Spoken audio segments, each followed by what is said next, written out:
إن الحمد لله نحمده ونستعينه ونستغفره ونؤمن به ونتوكل عليه ونعوذ بالله من شرور أنفسنا وسيئات أعمالنا من يهده الله فلا مضل له ومن يضلل فلا هادي له وأشهد أن لا إله إلا الله وحده لا شريك له وأشهد أن محمدا عبده ورسوله يا أيها الذين آمنوا اتقوا الله حق تقاته ولا تموتن إلا وأنتم مسلمون يا أيها الناس اتقوا ربكم الذي خلقكم من نفس واحدة وخلق منها زوجها وبث منهما رجالا كثيرا ونساء واتقوا الله الذي تساءلون به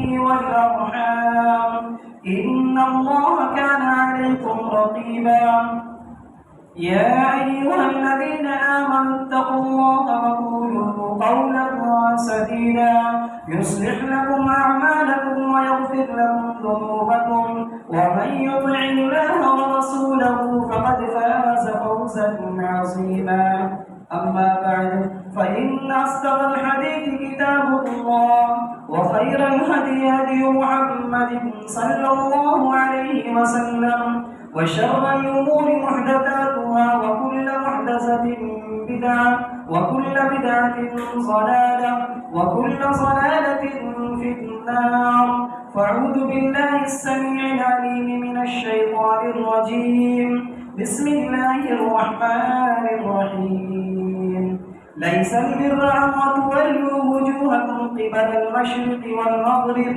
ولكن البر من آمن بالله واليوم الآخر والملائكة والكتاب والنبيين وعن أبي الدرداء رضي الله عنه عن النبي صلى الله عليه وسلم قال لكل شيء حقيقة وما بلغ عبد حقيقة الإيمان حتى يعلم أن ما أصابه لم يكن ليخطئه وما أخطأه لم يكن ليصيبه رواه أحمد في مسنده. محترم حاضرین جمعہ، بزرگوں، نوجوان بھائیوں، قابل احترام خواتین اسلام، ایک چیز ہے جو بڑی آسان اور بڑی اہم ہے، اور یہ وہ چیز ہے یا یہ وہ لفظ ہے جسے ہم اور آپ بارہا سنتے رہتے ہیں. نوجوان بھی سنتے ہیں، بچے بھی سنتے ہیں، بزرگ حضرات بھی سنتے ہیں، خواتین بھی سنتی ہیں.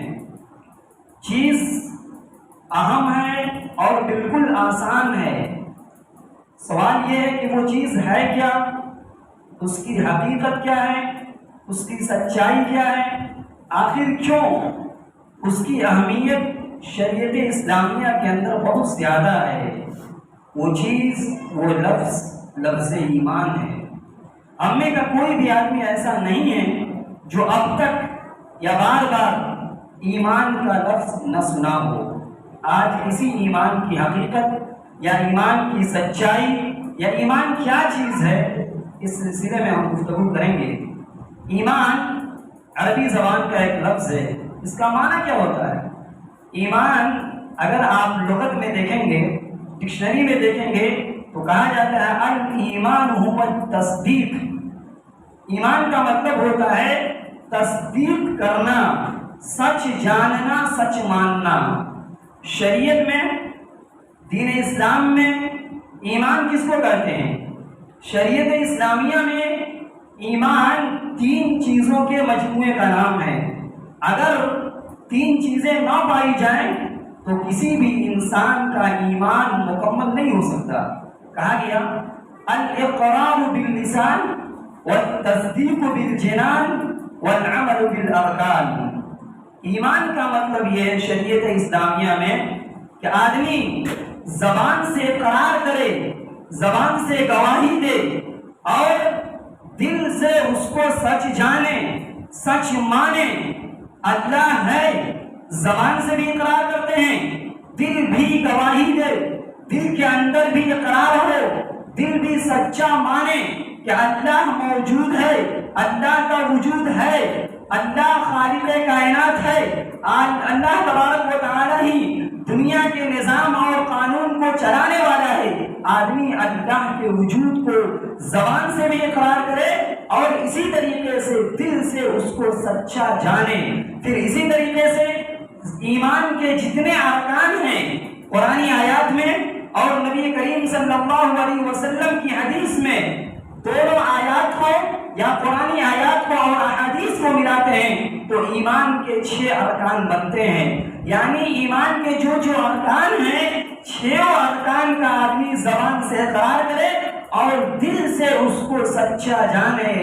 والعمل بالارکان یا والعمل بالجوارح، آپ نے مانا کہ اللہ تبارک و تعالی ایک ہے، اللہ کا وجود ہے، دنیا کے اندر رسول بھیجے گئے، کتابیں نازل کی گئی، فرشتے اللہ کی نوری مخلوق ہیں اور ایک نہ ایک دن دنیا کو چھوڑ کر جانا ہے، آخرت پر ایمان رکھتے ہیں اور اچھی اور بری تقدیر پر ایمان رکھتے ہیں۔ لیکن آپ زبان سے گواہی بھی دے رہے ہیں اور دل سے اس کی تصدیق بھی کر رہے ہیں کہ یہ سب کچھ ہونے والا ہے، یہ تمام کے تمام ارکان سچائی پر مبنی ہے۔ والعمل بالارکان اگر نہیں ہے، آپ صرف زبانی دعویٰ کر رہے ہیں، دل بھی گواہی دے رہا ہے، دل سے بھی تصدیق ہے کہ یہ تمام چیزیں ایمان کے ارکان میں سے ہیں، لیکن والعمل بالارکان آپ عمل کے ذریعے، بدن کے ذریعے آپ اس چیز کو ثابت نہیں کر رہے ہیں، آپ عمل کر کے نہیں دکھلا رہے ہیں، تو آپ کا ایمان مکمل نہیں ہے۔ میں نے کہا کہ ایمان کے 6 ارکان ہیں، واقعی ایمان کے 6 ارکان ہیں۔ اللہ تبارک و تعالی نے سورۃ البقرہ کے اخیر میں آیت نمبر 285 میں کہا، آمن الرسول بما انزل الیہ من ربہ والمؤمنون کل آمن باللہ وملائکتہ وکتبہ ورسلہ۔ اللہ فرماتا ہے کہ رسول ایمان لائے ان تمام چیزوں پر جو چیزیں اللہ تبارک و تعالی نے ان کی جانب نازل فرمائی۔ پھر اسی طریقے سے ہر وہ آدمی جو اپنے آپ کو مومن کہتا ہے وہ اللہ پر ایمان لائے، رسول پر ایمان لائے اور کتاب پر ایمان لائے اور آخرت کے دن پر ایمان لائے۔ اس آیت کریمہ میں اللہ تبارک و تعالی نے 4 چیزوں کا تذکرہ کیا کہ ہر آدمی، ہر مومن کو چاہیے کہ ان 4 چیزوں پر ایمان لائے۔ آگے بڑھیے، اللہ تبارک و تعالی نے سورہ بقرہ کی آیت نمبر 177 میں کہا، لیس البر ان تولوا وجوہکم قبل المشرق والمغرب۔ نیکی صرف یہی نہیں ہے، اچھائی صرف یہی نہیں ہے کہ ایک آدمی، ایک بندہ اپنا چہرہ مشرق کی طرف یا مغرب کی طرف کر لے اور سمجھ لے کہ صرف یہی نیکی ہے، لیکن اصل نیکی کیا ہے؟ نیکی یہ بھی ہے، وَلَكِنَّ الْبِرَّ مَنْ آمَنَ بِاللَّهِ وَالْيَوْمِ الْآخِرِ وَالْمَلَائِكَةِ وَالْكِتَابِ وَالنَّبِيِّينَ۔ کہا گیا کہ حقیقت میں نیکی یہ ہے، اصل نیکی یہ ہے کہ آدمی اللہ پر ایمان لائے، آخرت کے دن پر ایمان لائے، فرشتوں پر ایمان لائے، رسولوں پر ایمان لائے، آخرت کے دن پر ایمان لائے۔ اس آیت کریمہ میں اللہ تبارک و تعالی نے 5 چیزوں کا تذکرہ فرمایا، یعنی ایمان کے 5 ارکان اس آیت کریمہ میں ہے۔ پہلی آیت میں 4 کا تذکرہ ہے اور دوسری آیت میں 5 کا تذکرہ ہے۔ میں نے کہا کہ ایمان کے 6 ارکان ہیں، چھوٹے بچوں کو یاد کرایا جاتا ہے۔ اللہ کے نبی صلی اللہ علیہ وسلم کی احادیث جب ہم پڑھتے ہیں اور وہ حدیث جو حدیث جبریل کے نام سے مشہور ہے، انتہائی مشہور حدیث ہے اور انتہائی اہم حدیث ہے، اور اس حدیث کی تشریح میں علماء نے کتابیں لکھی ہے اور کئی خطبے اس حدیث کی شرح میں دی جاتی ہیں۔ اللہ کے نبی صلی اللہ علیہ وسلم کے پاس حضرت جبریل امین آتے ہیں اور کئی سوال کرتے ہیں، من اسلام، من ایمان، من احسان۔ ایمان کیا ہے، اسلام کیا ہے، احسان کیا ہے، قیامت کب آئے گی؟ کئی سوالات کرتے ہیں، جس میں ایک سوال یہ بھی ہوتا ہے، اے اللہ کے نبی فاخبرنی عن الایمان، آپ مجھے یہ بتائیے کہ ایمان کس چیز کو کہا جاتا ہے؟ پیارے نبی صلی اللہ علیہ وسلم نے کہا ایمان یہ ہے ان تؤمن باللہ وملائکتہ وکتبہ ورسلہ والیوم الآخر وتؤمن وشره. اللہ کے نبی فرماتے ہیں کہ ایک بندہ اگر مومن بندہ بننا چاہتا ہے تو اس کو چاہیے کہ اللہ پر ایمان لائے، آخرت پر ایمان لائے، اس کے فرشتوں پر ایمان لائے، اس کی کتابوں پر ایمان لائے اور اللہ کے بھیجے ہوئے نبیوں اور رسولوں پر ایمان لائے. وَأَن تُؤْمِنَ بِالْقَدْرِ خَيْرِهِ وَشَرِّهِ، اور آدمی مانے اور ایمان لائے کہ اللہ تبارک و تعالی نے جو کچھ اچھی یا بری قسمت میں تقدیر میں اللہ رب العالمین نے لکھ دیا ہے وہ سب کے سب سچا ہے، وہ ساری باتیں سچائی پر مبنی ہے. یعنی اچھی بری تقدیر پر بھی آدمی ایمان لائے. یہی وجہ ہے کہ کوئی آدمی ایمان کی حقیقت کیا ہے، ایمان کی سچائی کیا ہے، ایک آدمی اس وقت تک ایمان کی حقیقت کو نہیں پا سکتا ہے، حقیقت تک نہیں پہنچ سکتا ہے جب 5 چیزوں کو مانے اور کسی ایک کا انکار کر دے.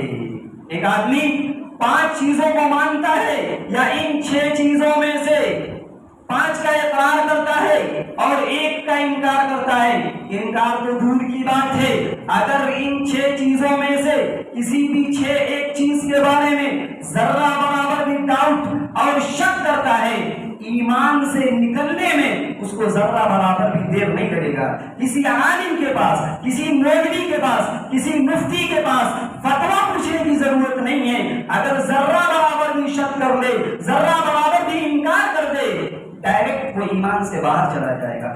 بیک وقت ایک ساتھ ان 6 چیزوں پر ایمان لانے کی ضرورت ہے. اگر ذرہ برابر بھی اللہ کے فیصلے پر اگر آدمی ناراض ہوتا ہے، شک کرتا ہے، ایمان سے ایٹومیٹ چلا گیا. شک کیے ایمان مکمل نہیں ہے. یہی بات پیارے نبی صلی اللہ علیہ وسلم نے مسند احمد کی اسی حدیث میں ذکر کیا. اللہ کے نبی صلی اللہ علیہ وسلم فرماتے ہیں لِكُلِّ شَيْءٍ حَقِيقَةٌ، ہر چیز کی کوئی نہ کوئی حقیقت ہوتی ہے، ہر چیز کی کوئی نہ کوئی سچائی ہوتی ہے. وَمَا بَلَغَ عَبْدٌ حَقِيقَةَ الْإِيمَانِ، کوئی بھی بندہ ایمان کی حقیقت تک اس وقت تک نہیں پہنچ سکتا ہے جب تک کہ وہ یہ نہ مانے، جب تک کہ وہ یہ نہ جان لے، نہ سیکھ لے کہ انما اصابہ لم یکن لیخطئہ، کہ اللہ نے جو کچھ اس کی قسمت میں لکھ رکھا تھا وہ ہو کر رہے گا، اچھا یا برا ہو کر رہے گا. آدمی اس کو مانے، اس پر یقین رکھے. جو کچھ ہو رہا ہے آئے دن زندگی میں یا آپ کے معمولات میں یا روزانہ زندگی کے اندر اور قیامت تک جو کچھ ہوتا رہے گا، آتا جاتا رہے گا، سب کچھ اللہ نے لکھ رکھا ہے. اللہ کے نبی فرماتے ہیں اگر حقیقت ایمان کو پانا چاہتا ہے کوئی انسان، اس چیز کو مانے کہ جو کچھ ہوا مقدر کا فیصلہ تھا، اللہ کا فیصلہ تھا اور یہ ہونا تھا. اور جو کچھ آپ کو مل گیا لم یکن لیخطئہ، یہ آپ سے مس نہیں ہو سکتا تھا، آپ کو ملنا ہی تھا. کیوں؟ رب العالمین نے لکھ رکھا تھا تو آپ کو ملنا ہی تھا. وما اخطأ، جو آپ سے چیز چھوٹ گئی، جو آپ کو نہ مل سکی، آپ سے مس ہو گئی، اللہ کے نبی فرماتے ہیں وہ آپ کے مقدر میں تھا ہی نہیں تو ملے گا کہاں سے؟ ناک رگڑتے رہ جائیے، قیامت تو آ سکتی ہے لیکن اللہ کا فیصلہ جو ہے وہ نہیں بدل سکتا. اللہ نے جو کچھ قسمت میں لکھا ہے وہ ہو کر رہے گا. تو تقدیر پر ایمان یہ بھی ایمان کے ارکان میں سے ایک اہم رکن ہے. یہی وجہ ہے کہ پیارے نبی صلی اللہ علیہ وسلم کے سامنے ایک سوال کیا گیا، ایک سوال رکھا گیا. دیہات کے گاؤں میں رہنے والے ایک صحابی ہیں اور اللہ کے نبی صلی اللہ علیہ وسلم کے پاس آتے ہیں. ایمان کیا چیز ہوتی ہے؟ ایمان کتنی اہم چیز ہے؟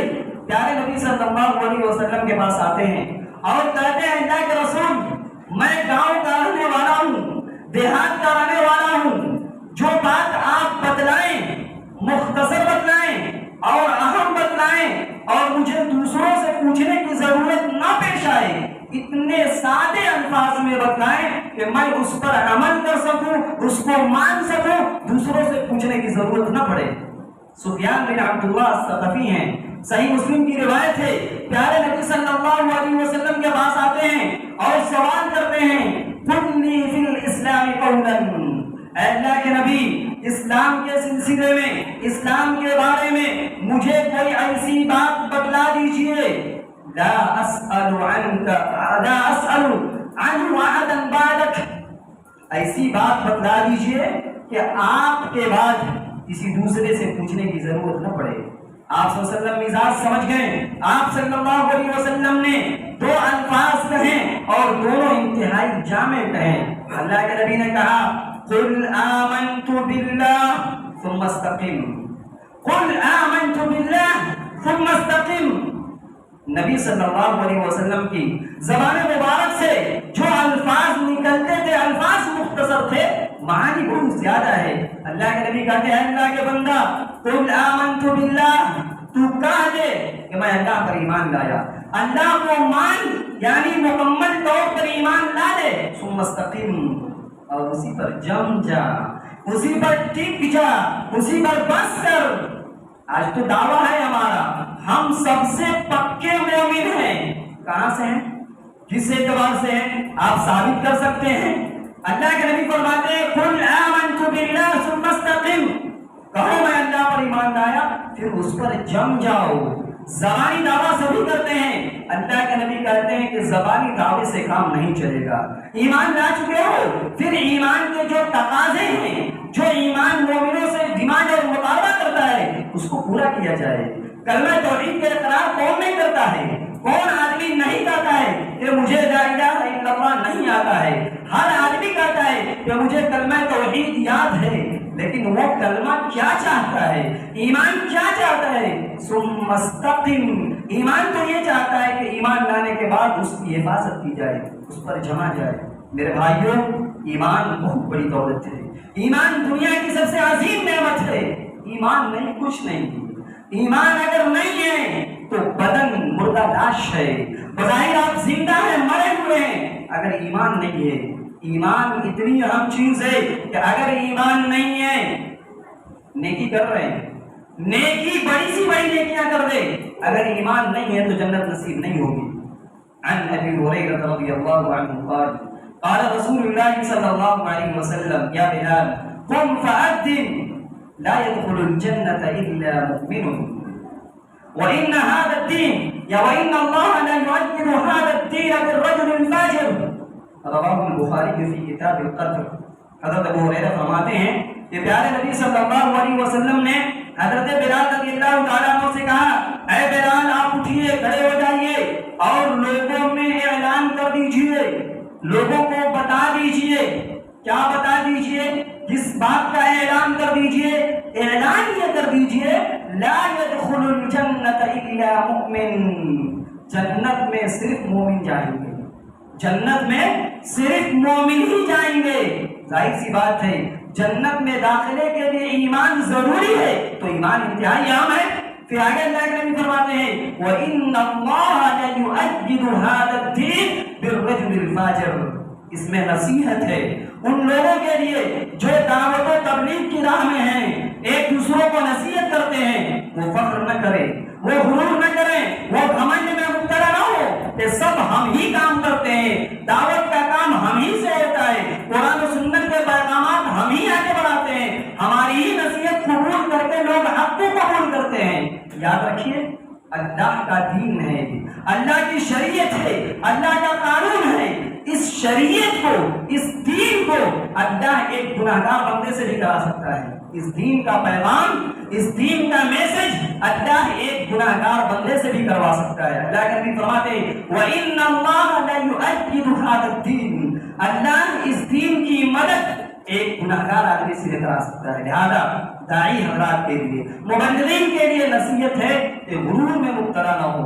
آپ کا کام ہے صرف دعوت و تبلیغ کرنا، نصیحت کرنا اور اس کے بدلے اجر کی امید رکھنا۔ تو حدیث بتلا رہی ہے کہ جنت میں داخلے کے لیے ایمان ضروری ہے۔ آپ نیکی کر رہے ہیں، ایک آدمی کہے کہ میں اچھے اچھے کام کرتا ہوں جو شریعت اسلامیہ میں محبوب ہے، اسلام میں اس کی ترغیب دلائی گئی ہے، اس کے بارے میں توجہ دلائی گئی ہے، ہم کر رہے ہیں، ہم رشتے ناطے جوڑ رہے ہیں، پڑوسیوں کے ساتھ اچھا سلوک کر رہے ہیں، گھر میں مہمان آ رہا ہے ہم اس کی ضیافت کر رہے ہیں، پھر اسی طریقے سے بیواؤں یتیموں کا لحاظ رکھ رہے ہیں۔ یہ تو اسلام کی تعلیم ہے، اسلام اس کی تعلیم دیتا ہے اور اس پر اجر اور ثواب کی گارنٹی دیتا ہے اور امید دلاتا ہے اور کہتا ہے کہ اگر کوئی آدمی ان چیزوں کو انجام دے گا تو اسے اجر اور بدلہ ملے گا. لیکن یاد رکھیں اگر ایمان نہیں ہے تو ان نیکیوں کا کوئی مطلب نہیں ہے, آدمی جنت میں نہیں جائے گا. صحیح مسلم صحیح ابن حبان کی روایت ہے, اس سے پہلے بھی روایت گزر چکی ہے. ام المؤمنین حضرت عائشہ رضی اللہ تعالیٰ عنہ پوچھتی ہیں پیارے نبی صلی اللہ علیہ وسلم سے, ان ابن جدعان, اے اللہ کے نبی ابن جدعان جو ہیں زمانے جاہلیت کے آدمی ہیں, یقری الضیف ویحسن الجوار ویصل الرحم ویطعم المسکین. اس حدیث میں 4 چیزوں کا تذکرہ ہے. اللہ کے نبی ابن جدعان جو ہے زمانے جاہلیت سے ہی مہمان نوازی کرتے ہیں, ان کے گھر مہمان آ جاتا ہے چہرہ نہیں بگاڑتے ہیں, کھل کر مہمان نوازی کرتے ہیں. وَيُحْسِنُ الْجِوَارَ, پڑوسی چاہے جیسا بھی ہو پڑوسی کے ساتھ اچھائی سے پیش آتے ہیں. وَيُطْعِمُ الْمِسْكِينَ, اور مسکینوں کو کھانا کھلاتے ہیں. وَيَصِلُ الرَّحِمَ, اور ہر رشتہ دار سے رشتہ جوڑتے ہیں. هَلْ يَنْفَعُهُ ذَلِكَ, یہ نیکیاں ان کو فائدہ پہنچائے گی؟ اللہ کے نبی نے کہا نہیں. کیوں؟ جو ہے یتیموں کو مسکینوں کو کھانا کھلانا نیکی ہے, پڑوسیوں کے ساتھ حسن سلوک کرنا نیکی ہے, مہمان نوازی نیکی ہے, ایمان کا تقاضا ہے. رشتہ داروں کے ساتھ حسن سلوک رشتہ داری نبھانا اسلام کی تعلیم ہے. پھر کیوں نہیں نفع دے گی؟ لِأَنَّهُ لَمْ يَقُلْ يَوْمًا رَبِّ اغْفِرْ لِي خَطِيئَتِي يَوْمَ الدِّينِ, اس لیے کہ اس بندے نے جب تک زندہ رہا کبھی بھی اللہ کا نام نہیں لیا. اللہ اکبر, اللہ کا نام نہیں لیا, اپنے خالق مالک اور رب السماوات والارض کو پہچانا نہیں, ایمان نہیں قبول کیا, لہذا انجام برا ہوگا, اس کو اس کی نیکیوں کا کوئی فائدہ نہیں ہوگا. لہذا ایمان بہت ضروری چیز ہے اور اس کی حفاظت اس سے زیادہ ضروری چیز ہے. ایک آدمی دعویٰ کرے کہ میں تو مومن ہوں, ہو سکتا ہے کہ آگے چل کر منافق ہو جائے, ہو سکتا ہے کہ مومن کا دعویٰ ہے قدم قدم پر ایسے کام کرتا ہو جو منافقین کرتے تھے. دیکھیے 2 چیز ہوتی ہے نفاق میں, 2 چیز ہوتی ہے. ایک نفاق اعتقادی ہے یعنی دل سے ہی آدمی منافق ہوتا ہے, ایک عمل سے منافق ہوتا ہے. کچھ کام ایسے ہیں جو شریعت نے کہا گیا کہ اگر یہ کریں گے تو نفاق کی ایک خصلت ہے. جھوٹ بولنا منافقین کی عادت ہے, وعدہ خلافی کرنا منافقین کی عادت ہے, امانت اگر کوئی رکھ دے خیانت کرنا منافقین کی پہچان ہے. اگر کوئی آدمی لڑ رہا ہے, ایک دوسرے سے لڑائی جھگڑا ہو رہا ہے, آدمی گاڑی پر اتر رہا ہے, یہ منافقین کی پہچان ہے. کم سے کم یہ چیز تو مسلمانوں میں ہے, پائی جاتی ہے. یہ عملی نفاق مسلمانوں میں ہے. عملی نفاق کا مطلب یہ ہے کہ آدمی ظاہری طور پر اسلام شو کرے, اسلام ظاہر کرے, لیکن دل کے اندر مسلمان اور اسلام کے خلاف دشمنی ہو, یہ منافق ہے. لیکن اگر یہ نہیں ہے تو کم سے کم جھوٹ بولنا مسلمانوں کی عادت ہے, وعدہ خلافی کرنا مسلمانوں کی عادت تھاری, پھر اسی طریقے سے امانت میں خیانت کرنا مسلمان کر رہے, پھر اسی طریقے سے لڑائی جھگڑے میں گاڑی پر اترنا عام بات ہے, یہ سب ہے. لیکن ایمان لانے کے بعد نفاق نہیں آنا چاہیے. صحابہ مومن تھے, اعلیٰ درجہ کا ایمان تھا, لیکن نفاق سے بہت ڈرتے تھے. مسلم شریف کی روایت ہے, ایک صحابی حنظلہ الاسیدی رضی اللہ تعالیٰ عنہ, یہ کاتبین وحی ہیں, نبی صلی اللہ علیہ وسلم پر وحی آتی تھی, یہ لکھا کرتے تھے ہم تو سب کچھ کرتے ہیں, پکے مومن ہیں, سب کچھ کرنے کے باوجود پکے مومن ہیں اور اسلام کا دعویٰ ہے. واقعہ دیکھیے, حنظلہ الاسیدی رضی اللہ تعالیٰ عنہ, ابو بکر صدیق رضی اللہ تعالیٰ عنہ ان سے ملنے کے لیے آ گئے. ملاقات ہوئی, سلام و کلام کے بعد حضرت ابو بکر صدیق رضی اللہ تعالیٰ عنہ پوچھتے ہیں کیف انت یا حنظلہ, حنظلہ کیسے ہیں, کیا حال ہے؟ حنظلہ رضی اللہ تعالیٰ عنہ نے کہا ابو بکر مت پوچھئے, نافق حنظلہ, حنظلہ منافق ہو گئے, حنظلہ منافق ہو گئے ہیں. حضرت ابو بکر کہتے ہیں سبحان اللہ ما تقول, اللہ کی پناہ, اللہ کی ذات پاک ہے, تم کیا کر رہے ہو؟ کہا کہ حنظلہ منافق ہو گئے. ابو بکر کو تعجب ہوا, کاتبین وحی ہیں اور اپنے بارے میں کہہ رہے ہیں کہ میں منافق ہوں. کہا کہ کیسے, کیوں آپ یہ بات کہہ رہے ہیں کہ آپ منافق ہیں؟ کہتے ہیں ابو بکر بات یہ ہے اِنَّا نَكُونُ عِنْدَ رَسُولِ اللَّهِ صلی اللہ علیہ وسلم, ہم رسول اللہ صلی اللہ علیہ وسلم کے پاس ہوتے ہیں, نبی کی مجلس میں ہوتے ہیں, یذکرنا بالجنۃ والنار حتی کأن رأی عین. ہم نبی کی مجلس میں ہوتے ہیں اور نبی ہمیں جنت کی ترغیب دلاتے ہیں، جہنم سے ڈراتے ہیں. جنت اور جہنم کے بارے میں جب نبی بات کرتے ہیں ایسا محسوس ہوتا ہے کہ ہم جنت کو اپنی آنکھوں سے دیکھ رہے ہیں، جہنم کو اپنی آنکھوں سے دیکھ رہے ہیں. اور کیا ہوتا ہے؟